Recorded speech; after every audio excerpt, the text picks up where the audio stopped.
shumë çudi që nuk janë prekur. Në një vend që u prish çdo gjë në 90-ën, prap e çuditshme është që këto nuk i prekan. Sepse këto prodhonin pa shpenzuar asgjë.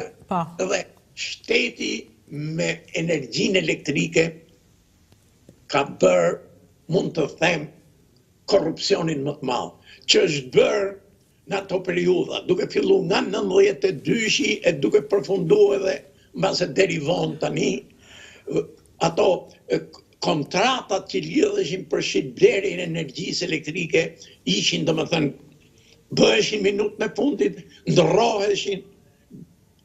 Si funksionon? Se ja, po ju pyet një njeri që se ka idenë si puna ime. Si mund të bësh para me këto dhe kontratash? Si bën? Si mund të bësh para? Njëri ta jep ofertën për të blerë 1000 kWh, ta them ka ndryshuar çmimi. Ka qenë me $30-40, tash ka shku deri me qindra. Një kompani ta jep ofertën me, ta them me X çmim. Një kompani tjetër ta jep me një tjetër çmim. Ti, duke hyrë në pazar e korrupsioni, merr një bakshish edhe e blen atë ka ajo kompania që ty ta jep më shumë se ajo të jep bakshishin më të mirë. Kështu që po këto fillojnë mbas 90-s, përpara 90-s nuk e kishin idenë njerëzit që mund të bëjë kështu? Po para 90-s zakonisht neve kemi bërë shumë kontrata të vogla për blerje energjie, se neve nuk kishim valutë, me thënë të drejtën, edhe në shumicën e rasteve neve përdornim atë metodën tjetër, të ndërprerjes së energjisë elektrike. Ju keni qenë vogël në atë kohë, por në periudhën nga 80 deri në 90, shpeshherë një nga detyrat që kishte ajo drejtoria e përgjithshme e centraleve ishte të dërgonte njerëzit që të vendosnin cilat ndërmarrje nuk do punonin, kufizoheshin dritat në për banesa, i jepesh energji elektrike nga ora 7 e darkës deri në ora 10, ndërpritesh natën, bëheshin lloj manovrimesh si sepse energjia elektrike megjithëse nuk ka pas ato çmime që ka sot, prap ajo e rëndonte shumë buxhetin e shtetit, nëse neve do të importonim energji elektrike. Gjë që tani, me siguri, do ta keni dëgjuar, janë me miliona euro kur bisedohet për blerje të importit të energjisë elektrike. Kështu që idetë e inxhinierëve tanë kanë qenë gjithnjë që neve të ndërtojmë hidrocentrale, mundësisht me liqene sa më të mëdha dhe me fuqi të instaluar, domethënë që të vendosesh atje sa më të madhe, sepse hidrocentrali ka një vlerë kolosale kur ndërtohet, po se ti shton një agregat tjetër, ajo mund përbëj një rritje deri në 5%. Po që favor ka kjo? Kjo ka një favor të madh, sepse në momentet që ti ke ujë, e shfrytëzon këtë fuqi dhe e shfrytëzon në momentet kur energjia është më e shtrenjtë. Energjia është më e shtrenjtë në kohën e darkës, kur konsumi rritet shumë, i thonë piku, ajo energji shitet 2, 3 ose 4 herë më shumë në vlerë. Prandaj e kam këtu problemin që dua të kaloj dhe më poshtë për jo për kritika, për sugjerime që duhet t'i bëjmë neve si specialistë qeveritarëve tanë, se po ndërtohen hidrocentrale të reja, pa u studiuar më parë skemat e shfrytëzimit të gjumit. Çfarë levërdis, sa akse, sa hidrocentrale duhen ndërtuar në të gjumë, sa duhet jetë fuqia tyre në interes të ardhmes, jo në interes atyne transacioneve që bëhen midis privatëve dhe shtetit për sigurisë se janë investime. Atëherë, për cilin hidrocentrale keni fjalën? Për cilin konkretisht po flisni? Po për shembull, janë ndërtuar hidrocentralet në lumin Fan. Unë nuk e di kush e ka bërë skemën e shfrytëzimit të lumit.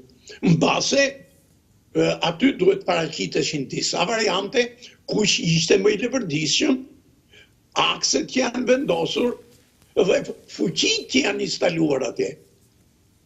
Në Devol është bërë një punë qik më e mirë, sepse ka pas një studim të Devolit që më parë, se kështë filluar hidrocentrali i Banjës të ndërtohesh që në përpara demokracisë, por edhe atje e ka marrë një firmë shumë serioze, në fillim austriakët dhe pastaj firma norvegjeze, por e njëjta gjë edhe me Vjosën. U vaj hidrocentrali Kalivaçit, me gjithë se ka qenë në një skem të projektuar që nga studimet që kështë bërë Instituti i projektimeve të hidrocentraleve, po dhate, shkun ja dhan një mafiozi që ka bërë tërë ato, i ka hapë tërë ato probleme Shqipërisë. Kush? Kalivaçin e ka pasur Beketi? Beketi. Po. Ai është një mafiozi i lindur i Napolit. Ai edhe bankës gjermane, Deutsche Bank, i ka bërë një reng, edhe i ka marrë më duket një 200 milion euro. Po me Kalivaçin, ku që problemi Beketit? Çfarë bëri aty? Si është historia e... Raportonte punë të pabëra. Ato skemat e që përdorin edhe në Shqipëri shumë biznesmen, që kur bëjnë transaksione dhe kërkojnë të marrin të vëshët mbrapsht. Po pse e mori Kalivaçin ai? Nuk e di, më duket ja ka dhënë qeveria Berisha. Jo, e di, po si u fut, do të thënë, historia e...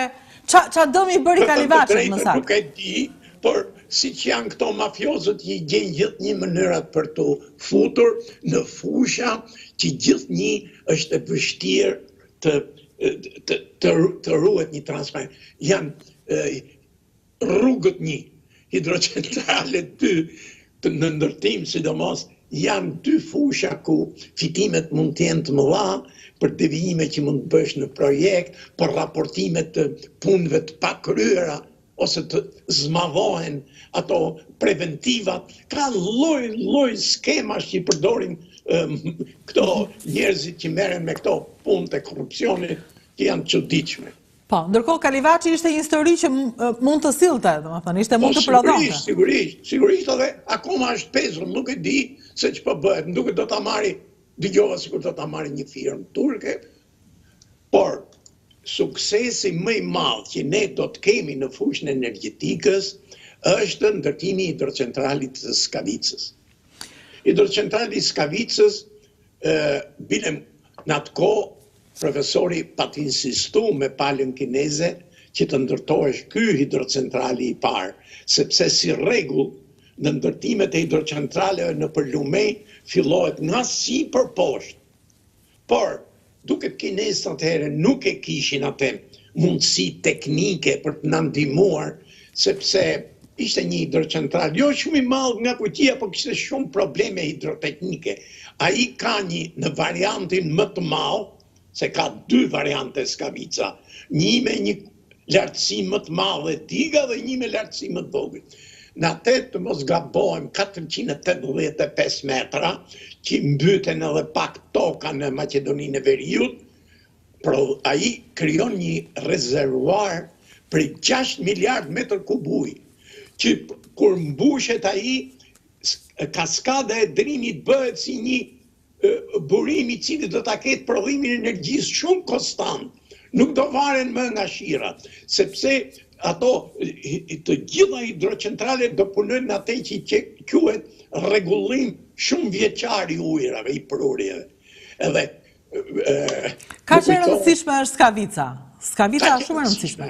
Edhe në variantin e dytë, që është 450 metra lartësia e kotës së liçenit, rezervari është sa gjysmë në fakt, një 3 miliardë ca metër kub, po ai mase nuk do ta ketë atë rregullim si do ta ketë ai i madhi.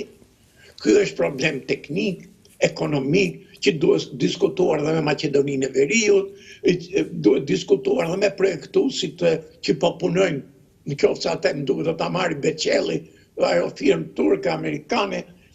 Nuk e di kush do të paguajë parat, sepse është një investim kolosal.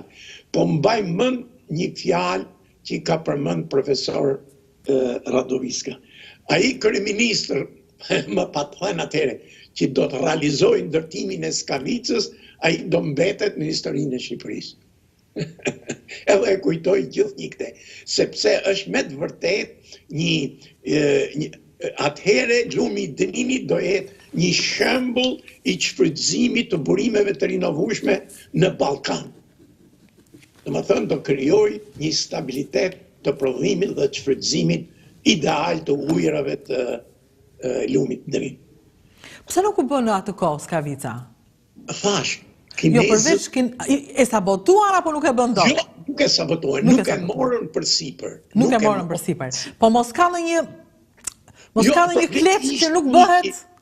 Ishte problemi i ndërtimit të digës, se në atë gry që është menduar Skavica, diskutohesh për një digë si që janë këto që janë bërë deri tani, po dhe për një digë betoni ose harg betoni që i thënë.